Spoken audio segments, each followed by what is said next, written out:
Hi student, welcome to UC Success Academy. Student இன்னைக்கு நம்ம பார்க்கறது கிராஃப் அண்ட் டயக்ராம் பேஸ் பண்ணியிருக்கிற கொஸ்டினை பற்றி டிஸ்கஸ் பண்ணலாம்.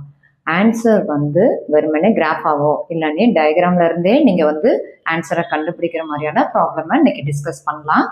வாங்க பார்க்கலாம். A cylindrical conductor of radius r. So இதோட ரேடியஸ் எவ்வளோ கொடுத்துருக்காங்க, ஆர்னு கொடுத்துருக்காங்க. Is carrying a constant current value எதுவும் கொடுக்கல, அந்த கான்ஸ்டன்ட் கரண்ட் சொல்லியிருக்காங்க. The plot of the magnitude of the magnetic field B with the distance d from the centre of the conductor. இதான் சென்டர் லைன். ஸோ இங்கேருந்து ஒரு D டிஸ்டன்ஸில் இருக்கிற ஒரு மேக்னெட்டிக் ஃபீல்டு, ஓகேவா? டி டிஸ்டன்ஸில் இருக்கிற magnetic field D from the center of the conductor is correctly represented by the figure. So அந்த ரெண்டுக்கும் உண்டான பிளாட்டை கண்டுபிடிங்கன்னு சொல்லியிருக்காங்க.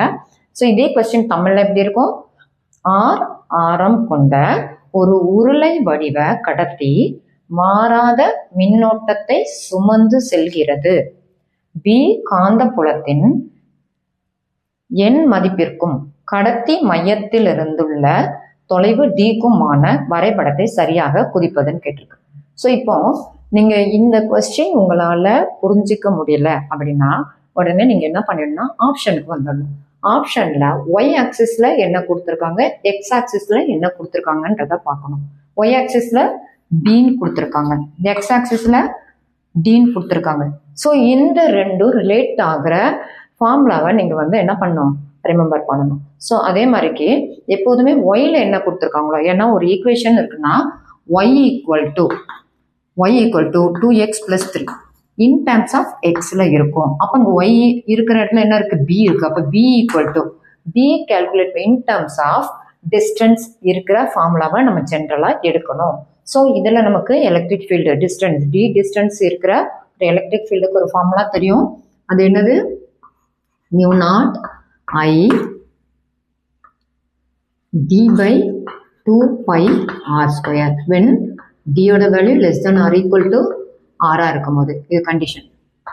அதே மாதிரி d ஓட வேல்யூ μ0 I என்ன, இந்த r ஓட வேல்யூ d மாறிடும். d ஸ்கொயர்டுன்னு வரும்போது ஒரு d கேன்சல் ஆகி அது எப்படி மாறும், 2 pi d இருக்கும் when r ஓட வேல்யூ d ஓட வேல்யூ கிரேட்டர் தென் r இருக்கும் போது.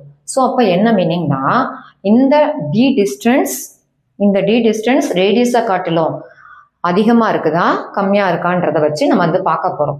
ஸோ அதிகமாக இருக்குது கம்மியாக இருக்குன்ற ஒரு கண்டிஷனை வச்சு தான் நம்ம கிராஃபை ஜென்ரலாக எடுக்கணும். ஸோ அப்படி எடுக்கும்போது ஸோ இதில் என்ன சொல்லியிருக்காங்க, டி டிஸ்டன்ஸ்னு மட்டும்தான் கொடுத்துருக்காங்க. இந்த கிராஃப் படி பார்த்தோன்னா நமக்கு டின்றது டைரக்டாக, அதாவது d directly proportional to d. மற்ற ரிமைனிங் டேர்மெல்லாம் நீங்கள் எடுத்துட்டு பார்த்தீங்கன்னா இந்த ஃபார்முலா படி இப்படி வருது, இந்த ஃபார்முலா படி அது எப்படி வருது, இன்வர்ஸ்லி ப்ரொபோர்ஷனல் டு டி, இந்த மாதிரிக்கு நமக்கு வருது. ஸோ அப்படி எடுக்கும்போது ஸோ இதில் நம்மளுக்கு ஆன்சர் எது வர்றதுக்கு சான்ஸ் இருக்குது அப்படின்னு பார்த்தோன்னா பி டைரக்ட்லி ப்ரொபோர்ஷனல். ஸோ எந்த இடத்துல less than or equal to, இந்த கண்டிஷனில் டியோட value less than or equal to ஆராக இருக்கும்போது அது என்ன ஆகுது, இன்க்ரீஸ் ஆக, இது இன்க்ரீஸ் ஆக. டைரக்ட்லி ப்ரொபோர்ஷனல் டூனா பி இன்க்ரீஸ் ஆக டி ஆல்சோ இன்க்ரீஸ் ஆகும். ஸோ இன்க்ரீஸ் ஆகிட்டே வருது. ஒன்ஸ் ஆரை ரீச் பண்ண பிறகு ஆரா இருக்கு, நெக்ஸ்ட் என்ன ஆகுது, டிக்ரீஸ் ஆகுது. இது இன்வர்ஸ்லி ப்ரொபோர்ஷனல். பி இன்க்ரீஸ் ஆச்சுன்னா இது டிக்ரீஸ் ஆகுது. அப்போ இந்த இடத்துல இந்த டி இன்க்ரீஸ் ஆக பி டிக்ரீஸ் ஆகுது. அண்டர்ஸ்டாண்ட் பண்ண முடியுதா? இது டி இன்க்ரீஸ் ஆகுது, இது பி டிக்ரீஸ் ஆகுது. ஸோ இந்த மாதிரியான ஒரு கண்டிஷன். அப்படி பார்த்தோன்னா ஆப்ஷன் சி தான் கரெக்ட். அண்டர்ஸ்டாண்ட் பண்ண முடியுதுங்களா ஸ்டூடெண்ட்ஸ்?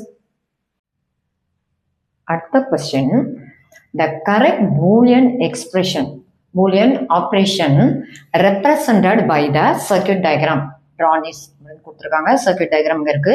இதே கொஸ்டின் தமிழ்ல எப்படி இருக்கும், மின்சுற்று படம் குறிப்பிடும் சரியான பூலியன் செயல்பாடு. ஸோ இப்போ டயக்ராம் இங்கே கொடுத்துருக்காங்க. நான் இதை அகைன் இங்கே ட்ரா பண்ணுறேன். ஸோ இப்போ நான் இதில் ஏ பின்ற 2 சுவிட்ச் இருக்கு.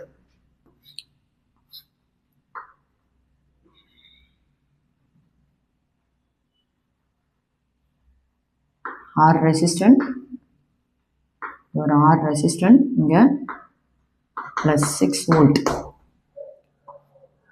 0 1 0 1. ஸோ இது வந்து ஸ்விட்ச் ஏ பின்னு இருக்கா, இது ஸ்விட்ச். ஒன்ஸ் வந்து இது டச் ஆனனா இந்த இடத்துல 1, அதாவது அது என்னது க்ளோஸ் சர்க்கியூட் அப்படின்னு அர்த்தம். இங்கே வந்து டச் ஆகலைன்னா ஓப்பன் சர்க்கியூட், டச் ஆச்சுன்னா க்ளோஸ் சர்க்கியூட். அப்போ டச் ஆகாமல் இருந்தால் 0ன்னு எடுத்துக்கிடணும், டச் ஆச்சுன்னா 1ன்னு எடுத்துக்கிடணும். இப்போ என்னன்னா 6 வோல்ட் இங்கே வருது, இது வந்து கிரவுண்ட் கனெக்ட் ஆயிருக்கு. 6 வோல்ட் இங்கே வருதுன்னா அது ஃபர்ஸ்ட் என்னது R ரெசிஸ்டன்ட் வழியாக வருது.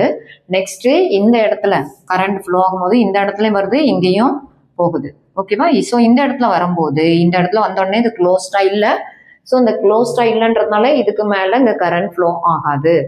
அதனால ஒன்லி கரண்ட் இங்கே வழியாக தான் கிரவுண்டுக்கே வரும். அப்படின்னும் போது இந்த இடத்துல ஒரு வோல்டேஜ் டிஃப்ரென்ஸ் இருக்கும். வோல்டேஜ் டிஃப்ரென்ஸ் இருக்கும் போது இந்த எல்இடி க்ளோ ஆகும். ஜென்ரலாக இதான் நடக்கும். ஸோ ஃபர்ஸ்ட் கண்டிஷன் படி இந்த ஏ ஸ்விட்சை நான் என்ன பண்ணுறேன், ஓப்பனாக வச்சுருக்கேன். பி ஸ்விட்சையும் ஓப்பனாக வச்சுருக்கேன். அப்போ ரெண்டும் ஓப்பனாக இருக்கும்போது என்ன ஆகாது, இந்த இடத்துல கரண்ட் வராது. அப்போ இந்த இடத்துல எல்இடி க்ளோ ஆகும். அப்போ ஒய்யோட வெளியிட்ட ஒய்ன்னு எடுத்துக்கிடுறோம். க்ளோ ஆச்சுன்னா அது 1. ரெண்டாவது ஃபர்ஸ்ட் சுவிட்சை நான் வந்து என்ன பண்ணுறேன், ஓப்பனாகவே வச்சுட்டு செகண்ட் சுவிட்சை ஆன் பண்ணுறேன். க்ளோஸ் பண்ணிட்டேன்னா என்ன ஆகுது, ஆன் ஆகுதுன்னு அர்த்தம். ஸோ ஆன் ஆகுது அப்படின்னா என்ன ஆகுது, ஸோ இங்கே கரண்ட்டு இந்த இடத்துல ஓப்பனாக இருக்கும்போது இந்த இடத்துல கரண்ட் பாஸ் ஆகாது. அதனால இந்த சர்க்கியூட்டுக்குள்ளே வர்றதுக்கு சான்ஸ் இல்லை. ஸோ இந்த இடத்துல அதை என்ன ஆகுது, அதே மாதிரி கரண்ட் வந்து இங்கே மட்டும் தான் ஃப்ளோ ஆகும். ஸோ என்ன ஆகுது, ஒய்யோட வேல்யூ 1. நெக்ஸ்ட்டு அதே மாதிரிக்கு இப்போ ஏ இந்த சுவிட்சை நான் என்ன பண்ணுறேன், க்ளோஸ் பண்ணுறேன். இப்போ சர்க்கியூட் எப்படி இருக்கும், இந்த இடத்துல லைன் வந்துடும். ஓகேவா? அப்போ இது வழியே இப்போ கரண்ட் பாஸ் ஆகும். பட் இங்கே ஓப்பனாக இருக்கும். அப்போ இது வந்து என்னது ஆஃப்ல இருக்கு. அப்போ இந்த இடத்துல கரண்ட் பாஸ் ஆகாது. அப்படின்றதுனால என்னதான் இருக்கும், இந்த 6 வோல்ட்ல இருந்து இங்கே வர்றது இந்த R ரெசிஸ்டன்ட் வழியா இந்த இடத்துல தான், இந்த இடம் வழியா தான் கிரவுண்டுக்கு வரும். அதனால அது என்ன ஆகுது, ஸோ இப்படி போடும் போதும் எல்இடி ஆன்ல தான் இருக்குது. அடுத்தது இப்போ என்ன பண்றேன், ரெண்டையும் க்ளோஸ் பண்ணிட்டோம். ரெண்டையும் இப்போ க்ளோஸ் பண்ணனா இது வழியாகவும் கரண்ட் ஃப்ளோ ஆகுது, இது வழியாகவும் கரண்ட் ஃப்ளோ ஆகுது.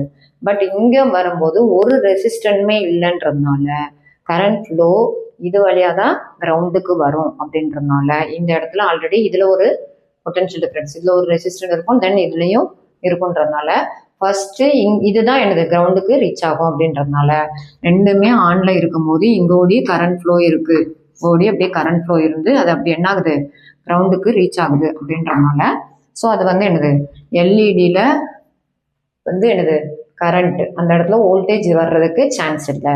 அதனால ஸோ அது வந்து எனக்கு ஆஃப்ல இருக்கும்.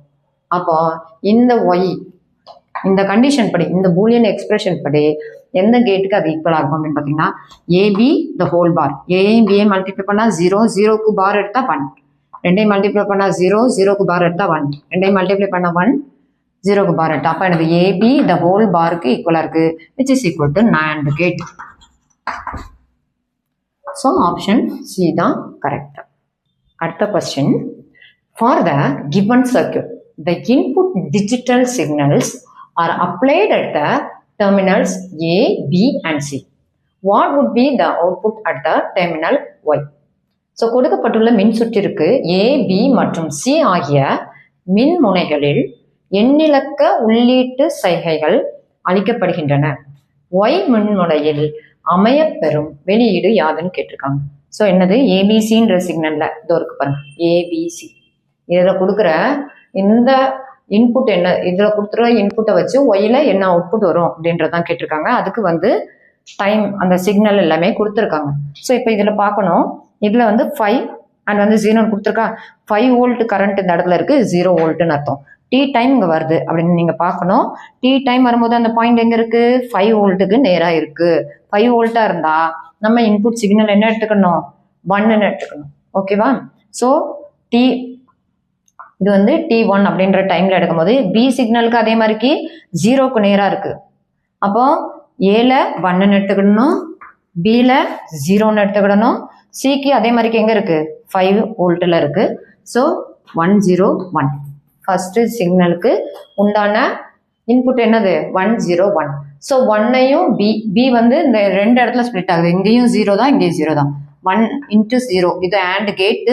So AND gateல 1 into 0 become 0 only. Next 0 into 1 வந்து 0 தான். 0க்கு பார் போட்டோன்னா நம்மளுக்கு வந்து என்ன ஆகுது 1ன்னு இந்த இடத்துல வந்துருக்கும். இப்போ 1ஐயும் 0ஐயும் ஆட் பண்ணும்போது இந்த இடத்துல 1 சிக்னல் வந்திருக்கும். 1 சிக்னல்னா அது என்னது 5 வோல்ட் தான் உங்களுக்கு ப்ரொடியூஸ் ஆகும். அதே மாதிரி நெக்ஸ்ட் T2 டைம் எடுத்துக்கலாம். T2 டைம்ல ஏக்கு என்ன வேல்யூ இருக்கு 1, ஏன்னா 5 வோல்ட் வருது. அடுத்தது பிக்கு எங்க வருது பாருங்க, T2ன்ற டைம்ல பிக்கும் 1 தான் வருது, சிக்கும் 1 தான் வருது. அப்போ நெக்ஸ்ட் ஒன்னுங்க என்னது 1 1 1ன்ற சிக்னல் வரும்போது 1ஐ மல்டிப்ளை பண்ணும்போது ஆன்சர் y1ஓட சிக்னல் என்னது 1ன்னு வந்திருக்கும். ஸோ 1ஐ மல்டிப்ளை பண்ணும்போது இந்த இடத்துல 1 வந்திருக்கும். 1க்கு பார் எடுத்தா இந்த இடத்துல 0 வந்திருக்கும். 0வை 1ஐ ஆட் பண்ணும்போது இங்க 1 வரும். 1ன்னா என்னது 5 வோல்ட் தான். அப்ப T2க்கு ஆல்சோ என்னது 5 வோல்ட் தான் ஆன்சர்.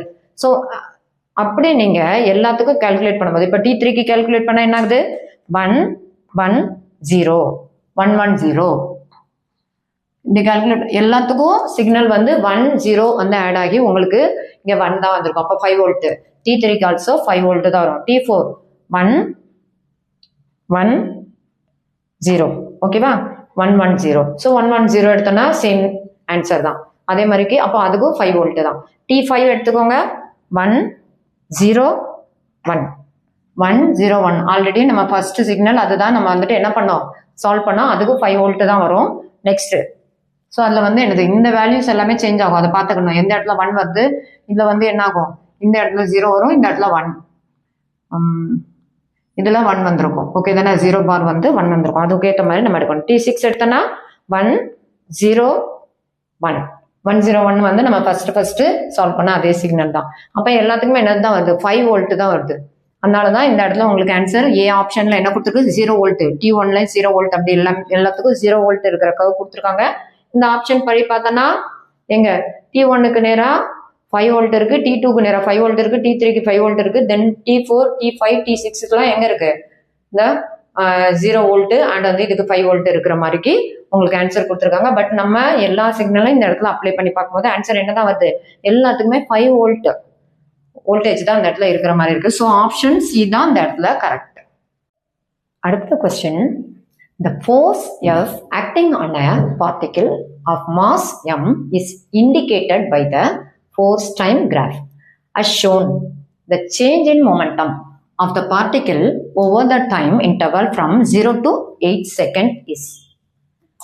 இதே கொஸ்டின் தமிழ்ல எப்படி இருக்கும், m நிறை கொண்ட ஒரு துகளின் மீது செயல்படும் விசை F படத்தில் காட்டப்பட்டுள்ளவாறு விசை நேரம் வரைபடத்தால் குறிக்கப்படுகின்றது. 0 முதல் 8 வினாடி வரையிலான கால இடைவெளியில் துகளின் உந்தத்தின் ஏற்படும் மாற்றம். ஸோ என்னது சேஞ்சஸ் இன் மொமெண்டம் கேட்டிருக்காங்க. Changes in momentum. ஸோ இப்போ கொடுத்துருக்க கிராஃப் இதுதான். ஸோ இங்கே என்ன இருக்கு, ஒய் ஆக்சிஸ்ல எஃப் ஃபோர்ஸ் இருக்கு, எக்ஸ் ஆக்சிஸ்ல டைம். ஸோ உங்க டைம் எழுதிக்கோங்க, எக்ஸ் ஆக்சிஸ்ல டைம். நெக்ஸ்ட் அவங்க என்ன கேட்டிருக்காங்க 0 to 8 0 to 8 செகண்டுக்கு உண்டானது, 0ல இருந்து 8 செகண்டுக்கு உண்டான கிராஃப் கொடுத்துட்டாங்க. ஸோ ஒய் ஆக்சிஸ்ல எஃப் இருக்கு, எக்ஸ் ஆக்சிஸ்ல டி இருக்கு. நமக்கு இதை ஃபர்ஸ்ட் இதோட ஏரியா கால்குலேட் பண்ணணுமா இல்லைன்னா டைரக்டா எடுக்கணுமா அப்படின்றது எப்படி தெரியணும் அப்படின்னா இதோட சேஞ்சஸ் இன் மொமெண்டம் ஃபார்முலா பார்க்கணும். சேஞ்சஸ் இன் மொமெண்டம் பார்த்தீங்கன்னா எஃப் இன்ட்டு டின்னு வரும். ஸோ அது உங்களால ஞாபகம் இல்லை, உங்களுக்கு அது வந்து ஃபார்முலா தெரியாது அப்படின்னு தெரிஞ்சதுன்னா நீங்க என்ன பண்ணுங்க, இந்த ஆப்ஷனே பாருங்க. ஆப்ஷனே பார்க்கும்போது எல்லா ஆப்ஷன்லையும் யூனிட் எப்படி இருக்கு, நியூட்டன் செகண்ட்னு இருக்கு. அப்ப என்ன மீனிங், ஃபோர்ஸும் செகண்ட் டைமும் மல்டிபிள் ஆயிருக்குன்னு அர்த்தம். ஸோ ஏதாவது ஒரு ஷேப் இருக்கு அப்படின்னா ரெண்டு விஷயம் மல்டிபிள் ஆகுதுன்னா அது என்னதான் ஃபார்ம் ஆகும், ஏரியா தான் ஃபார்ம் ஆகும் அப்படின்றது நமக்கு தெரிஞ்சிருக்கணும். அதனால நீங்க ஏரியா கால்குலேட் பண்ணணும் அப்படின்றத தெரிஞ்சு வச்சுட்டு changes in momentum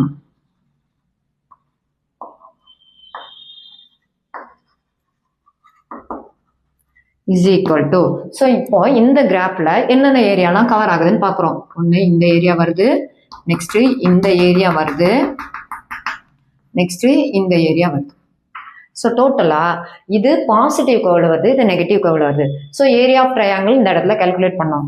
area of, so half into என்னது லென்த் எவ்வளோ வருது 0 to 2 ரெண்டையும் டிஃப்ரென்ஸ் எடுத்து பார்த்தா இது 2 இங்கே எவ்வளோ இருக்கு 6 half into 2 into 6 then next term எப்படி இருக்கு நெக்ஸ்ட் டேர்ம் இங்கே எடுத்துக்கோங்க இங்கே 4 minus 2 வந்து எவ்வளோ வருது 2 லென்த்து அப்புறம் ஹைட் எவ்வளோ வருது -3 ஹைட் வருது அப்போ -3 into 2 இது ஒரு ரெக்டாங்கிள் நெக்ஸ்ட் எவ்வளோ வருது 8ல இருந்து 4 மைனஸ் பண்ணா 4 into இது எவ்வளோ இருக்கு 3 இருக்கு பிளஸ் 4 into 3 இந்த மாதிரி நம்ம வந்துட்டு கால்குலேட் பண்ணி எடுக்கும் போது ஆன்சர் கெட் பண்ணிக்கலாம் ஸோ இதை கேன்சல் பண்ணா 6 minus 6 plus 12 ஸோ ஆன்சர் வந்து என்ன வருது 12 Newton second okay 12 Newton second so இதுதான் வந்துட்டு எனக்கு ஆன்சர் தெரிஞ்சுங்களா ஸோ இது மாதிரி கிராஃப் வச்சோ இல்லைன்னா இந்த மாதிரி டயக்ராம்ல இருந்தே நீங்கள் ஆன்சர் எடுக்கிற மாதிரியான கொஸ்டின்ஸோ நீட் கொஸ்டின்ல கேட்பாங்க